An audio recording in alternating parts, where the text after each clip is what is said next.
আজকে যখন বাইরে বের হলাম, বাইরে একটা চমৎকার পরিবেশের মাঝখানে রাস্তার সাইডে একটা সাইনবোর্ড দেখতে পাইলাম।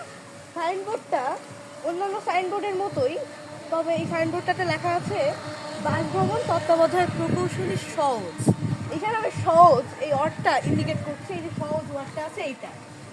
এরকম হওয়ার হামেশাই কিন্তু আমরা অনেক সাইনবোর্ড রাস্তাতে দেখতে পাই, এবং সাইনবোর্ডে অনেক ভুল থাকে বা বিভিন্ন ধরনের লেখা থাকে, আমরা কিন্তু সেগুলো বিশ্লেষণ করি। তবে এই যে এখানে যে সহজ লেখাটা আছে, এই সহজ লেখার যে একটা পূর্ণ অর্থ আছে, এটা সংক্ষিপ্ত আকারে লেখা হয়েছে। এরকম কিন্তু একটা অ্যাব্রিভিয়েশন আমরা বলতে পারি। তো সহজে আমরা কিন্তু ইংলিশে অনেক অ্যাব্রিভিয়েশন লিখে থাকি, যেমন ICT, information and communication technology. এরকম কিন্তু এটা একটা বাংলার অ্যাব্রিভিয়েশন বা বাংলার একটা সংক্ষিপ্ত রূপ। তো এই সহজের ফুল মিনিংটা কি? সহজ মানে কি আমরা এটা খুব সহজ বা সরল একটা কোনো বিষয় না। এই সহজের পূর্ণ অর্থ হচ্ছে সড়ক ও জনপদ, অর্থাৎ সড়ক এবং জনপদ এইটাকে সংক্ষিপ্ত আকারে সহজ লেখা হয়েছে। সবাইকে ধন্যবাদ।